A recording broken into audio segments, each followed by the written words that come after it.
why is he always outside? Why is he always shooting these podcasts, walking or sitting in a park? He could easily sit in his apartment and do exactly the same thing, right?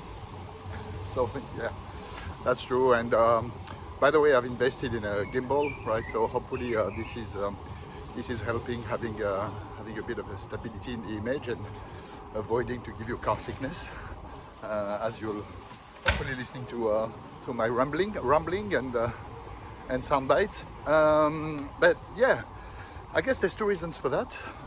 The first one is that I'm a busy man, right? I'm a professional, and I'm working. I've got a full-time day job, right? So it's the morning at the moment, and I'm going there, right, to this day job to check in with my team and to deliver in the context which is mine at the moment. So I'm taking advantage of free time I have, which is on the weekends, of course, mornings, evenings, lunchtimes, and eventually when I'm walking to work. And walking is really a good routine I've established in my day-to-day, because it's part of my meds. It's part of my routines. Meds, I remind you, mindfulness, exercise, diet, and sleep. So that's the E, right? Exercise. Having this daily walk to the workplace is great, right? The second reason I'm recording what's walking is that walking is, by nature for me, a good way to prompt thinking. It's very meditative, and nowadays there are a lot of people who are doing what we call a walk and talk therapies, for instance, right? And there is walking meditation. When you go in nature, when you go on a hike with your partner, with your friends, right? That's all participating to that, right? So that's why. So I hope it makes sense why I'm doing that. But anyways, this is not an episode of the Switch. This is not an episode of Sustainix or Drive and Drive. No, this is the AIM, the Augmented Intelligence Monitor, right? Remember, we launched last week. And some of you, actually, it's been a very popular post, probably the most popular post I ever had. I'm starting with very humble beginnings, and I can only thank all of you who watched, but also commented and reacted, right? So thank you so much. You might have done that on YouTube, on LinkedIn, and also I've got a couple of places where I'm consolidating all my content, which are Substack, which I really like. It's quite convenient, simple, and to the point. And the other one is Medium. So thanks for all the feedback and for spending time with me. This is Friday, and I thought that in the AIM I would do a weekly crunch. I know that initially I said about the AIM that it would be about taking a step back from the contingencies and the heat of the news, the hype, what's happening every day, literally, at the moment in the space of AI, artificial intelligence, and related technologies. But I think sometimes there are some milestone events or new products that require a bit of commenting, right, and a bit of spotlight and perspective in the broader scheme of things. Okay. So every Friday I'll crunch the week, right? Because of course I am monitoring this space very closely. I'm passionate about what's happening there, and I'm vigilant, and I'd like to also to share back and make sure that we start the right conversations as these things unfold in front of our eyes. Okay. So what happened this week? One of the most remarkable new product iteration in my eyes this week has been Claude from Anthropic, Claude 3, which is now deserving version 3.5, right? At least in what we call its Sonnet version. So Anthropic has taken the stance to have its unique model, Claude, broken down or offered in 3 flavors or variants of increasing complexity and you know, specialization. I've been a very enthusiastic supporter of Claude from the beginning. Reminder, Claude has been formed by people spinning off OpenAI, right? But taking another angle of presumably building a safer and more human-centric AI, right? With Claude, right? So I've been following Claude since version 2, then 2.1, then 2.100K. They've been one of the first model to offer a large context, right? Which has been a game changer, in particular in the remit of text summarization, for instance, or producing longer strings of tokens for essays. Really impressive from version 2. And then with version 3, they've taken a further step, a further leap, I should say, right? It's been quite remarkable. Claude is really up there, right? For me, next to ChatGPT 4.0 now, and probably well above the other ones, right? Including Gemini, Google Gemini. So, Claude 3 is in 3 flavors, so Haiku, which is the most concise, the smaller version of the model. Then Sonnet, which is your everyday companion for chatting, debating, brainstorming. And then Opus, which is their very large model, right? Which is capable of presumably super complex operations, right? So this week, iteration on Sonnet, the sort of middle-range version of it, and with a version 3.5, which surpasses Opus 3, right? So Claude Opus 3. So it's already leaving behind the entire range 3.0. And I've tried it, and yeah, I have to say, pretty good, to say the least. I've already used it for my partner in a 0-shot test where, you know, she had to prepare for some interview questions. She's got an interview today. She had a job description, she had a resume, she had 12 questions that could be popped up during the interview. And I asked Claude to prepare a full brief for her. And of course I had a prompt, I did some serious prompt engineering over it. I gave it the right HR consultant, recruitment, headhunter occupation. But then one shot, and it gave a spot-on brief for her to prepare and to read through the questions and have sound bites ready for her interview. Right, so very complex. Assembling attached files, a pre-prompt, and then 10 questions to elaborate in a complex manner. That's pretty good. So that's great to me, and that's going to become my new everyday, commodity AI language model, right? That I'm going to plug in a lot of my daily routines. And I want to talk about the way I do that, because the other big events we had this week, or at least, over the past few days leading into the week before, was the emergence or the announcement of Apple Intelligence. And there's a bit of a disclaimer here, if I can, which is that I've got no interest at all in Anthropic or in Apple. I'm an independent person. I get no compensation or payment for promotions on this podcast, not at all, right? I keep my freedom. But nevertheless, I'm a big Apple fan. I'm your average Apple boy, really. So my friends and colleagues know that. I'm very upfront about it. I've always respected Apple. I switched in 2016. So is it 2006? No, 2006. So I'm going to be 20 years in very soon, right? So I'm really happy to see that Apple finally is stepping into the space of intelligence and on-device intelligence, right? We'll talk about that in the aim further on, about the importance of on-device intelligence versus frontier intelligence versus, or edge intelligence versus cloud, completely cloud-native intelligence, okay? I'm a proponent of on-device intelligence for a single reason: my privacy. Okay, I want to make sure that I know exactly where my data, where my most intimate or most confidential including professional questions, are going, right? Definitely not on the weblogs of ChatGPT on OpenAI or on Microsoft Azure or even Claude, Anthropic, right?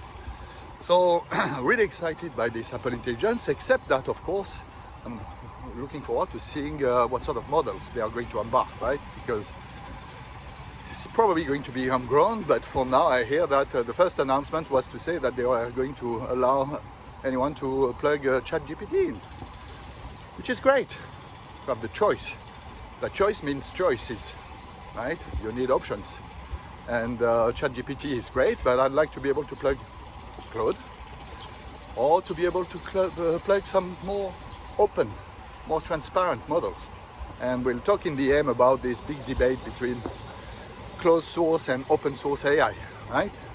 So Claude is closed source, ChatGPT is closed source. So I want to be able to plug in there my Llama 3, for instance, from Meta, or my Mistral AI, right? Because I know how they've been trained. I've got access to the full code source, I've got access to the full data set, training set, and that kind of reassures me in terms of the sort of stance and bias and that these models will have, right, when they answer my questions. Sorry, I'm watching the crossing here. Geneva can be quite dangerous, particularly with bikes and scooters. So there you go. That was the other big thing I believe this week, with the announcement of Apple Intelligence, and looking forward to this space. What else do I want to talk about? I've got my little reminder here. Yeah, so I want to talk about closed source versus open source, and how, in addition to Claude, I'm usually, having a bit of a showdown or competition between what Claude is going to tell me and what a more open model will tell me. So I'm using Llama 3 at the moment, and I know Llama 3 came out a few weeks ago as, shattering again new records, but since then, there's been another drove of models beating it, right? So including Chinese models like Qwen 2, for instance, right? But Llama 3 is still a very, very good option. It's open source, so I'm using it, and I'm using it in two flavors. I'm using it from the cloud for speed when I can, and when my questions are not too sensitive, and I'm using it from Grok, right? So Grok we'll speak about Grok too, which is redefining the industry by putting at the center of the stage what really matters: tokens. Input and output tokens. So Grok is a remarkable startup, American startup that we'll talk about. But when I have more confidential, sensitive questions to ask, I'm still using Llama 3, but I'm doing that on my computer. So of course, I've got only a MacBook M1 at the moment, so poor me, woo me. And I'm doing that with a reduced version of Llama 3. But still running well, and I'm using Ollama, another important piece of technology, Ollama, that you want to know and be aware of, and that you should run on your computer to be able to run any large language models. So Llama 3 on Ollama on my local computer. That's the other. Oops, sorry. We'll talk about my AI setup in the end, because I'm keen to share the way I'm inserting AI in my day-to-day productivity, right? So I'll talk about the way I'm using Obsidian, I should say, for content management, and then a number of plugins, and then Poe as a provider of easy access to a lot of models out there. Okay. So announcement this week of Poe that Claude 3.5 is immediately on there, right? Which is great. That's why I love Poe, as in POE.com. Again, I'm getting no compensation for all these mentions, right? I want to talk about what's happening in the space of large LLMs and concerns, and if not the debacle we see happening in some areas. So we all know already that OpenAI is in trouble with its ChatGPT. ChatGPT-5 has been announced for days, weeks, months, still not there. We've seen a turbo version of GPT-4. We've seen version 4.0, presumably multimodal, and with the voice of Scarlett Johansson. What a show! I tell you that. Anyways, over the years we'll be grateful to OpenAI for all the pioneering work they've done, right? But at the moment it's a shit show. Let's be honest. And the last event of this week is Ilya Sutskever, one of the founders and the chief technologist of OpenAI, has left. Finally, you know, he's been thinking about it for a long time, but he's out, and he's going to found his own startup. Surprise, surprise, right? But the interesting thing is that he's going to found it in the space where presumably OpenAI is failing or lacking clarity and transparency, right? Which is the space of safety, AI safety. What's happening in that space, right? Nobody's clear about that. There's been a lot of controversy and so-called data leaks about it, about the way safety would be fully managed, right, at OpenAI. So Ilya Sutskever has confirmed that by his move, resigning and going public immediately with his intention to form a new company, right? I think he announced that out of Tel Aviv. So interesting to watch this space. But that was not the biggest debacle of the week. I think by far the biggest debacle is the one we've heard about coming from Perplexity, where Wired has written a column, and in a very interesting one, and I'll put it in the description, right? And I'll be keen to hear your comments about that. But Wired has investigated to see how Perplexity has completely rampaged and stolen all the content from their website, despite the fact that, of course, you know, normally the crawlers of AI agents of Perplexity and other companies are supposed to observe the restrictions provided in the robots.txt directives, right? So some areas shouldn't be crawled, scanned, grabbed, whatever, seized, whatever you want to name it. But it seems that Perplexity placidly ignored it. And there's a number of very convincing proof points about that, about the way this has been done. So, and the management of Perplexity, I can't remember their names, and I'm not sure I want to remember them, to be honest, right? But they've been, of course, they've been crying and shouting to whoever wanted to hear it that this was scandalous accusations, absolutely not, excessive, blah, blah, blah, blah, blah, blah. And, but the reality is there. And this is probably something which is happening at scale massively at the moment. We see all this race to grab, to steal content.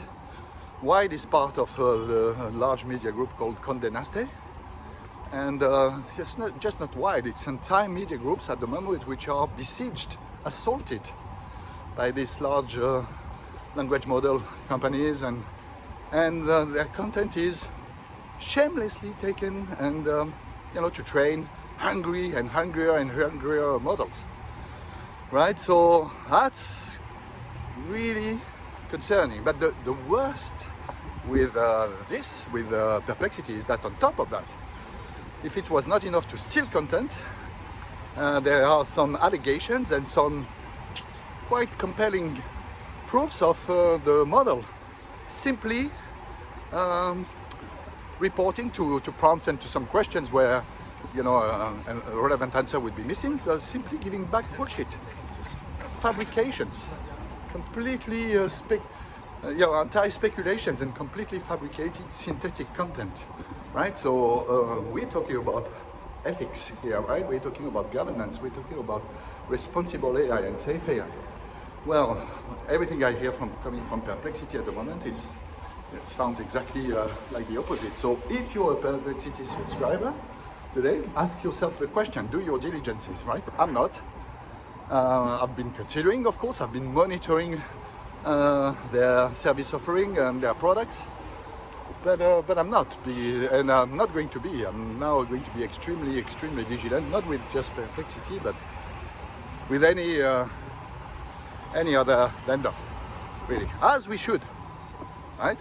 We're not kids, we're not dummies, right? We don't have to be force-fed everything that comes out of the oracle's mouth on Google or on YouTube or all that, right? And you don't have to believe me either, by the way.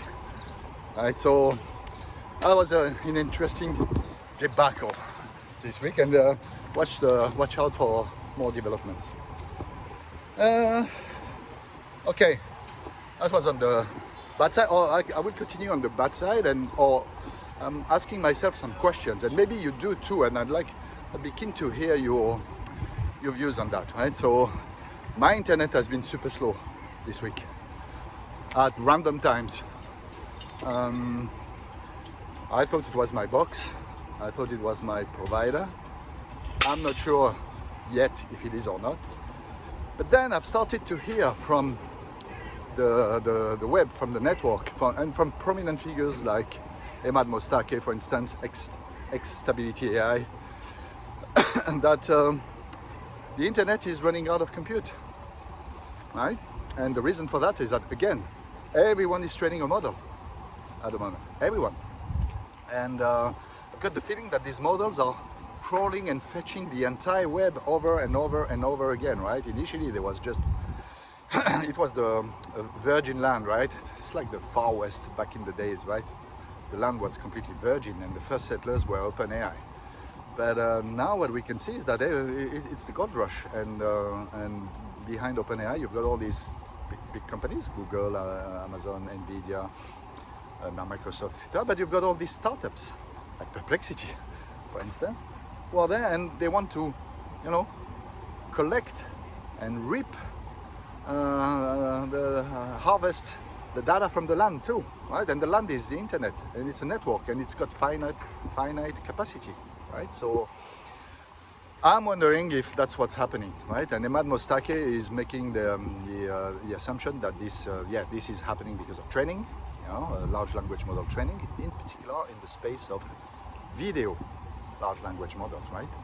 Training at scale on huge data sets, including images, including videos, which are available online, right? So we've heard, that correlates, of course, with what's happening at the moment in that space, with incredibly powerful new models coming up. The latest one is Luma AI, right, who has been baffling audiences all around the world, and Hollywood is shaking really now.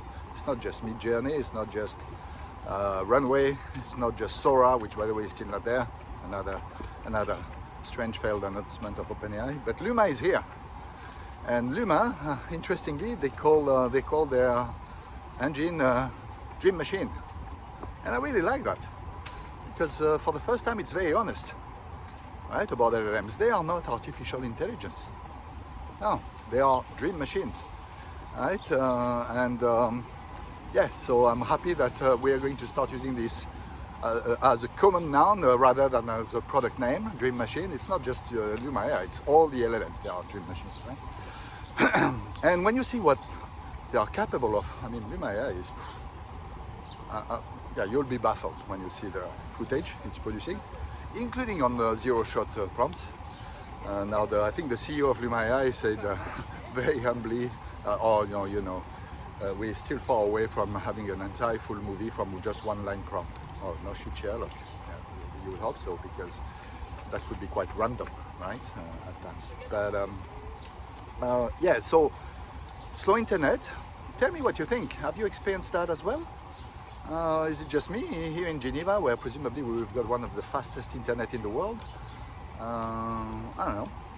I'll keep monitoring my speed test in the next few days and watching this space with other people. But yeah, this week we're entering in the age of literally not only of dream machines but of visual magic. I will leave you on this positive note that this opens so many opportunities for creative people, right? To turn their ideas and mind visualization into concrete poetic creations, even if they are generated by machines, I don't mind, right? Rather than tediously by hand and hours and hours of footage. I think it's the new frontier of creativity for me, but not of machines' creativity, of humans. Let's not forget, machines augment our intelligence, not the other way around, right? Let's stop being ripped by the machines. Let's stop taking advantage of them kindly, right? But they are here to serve us.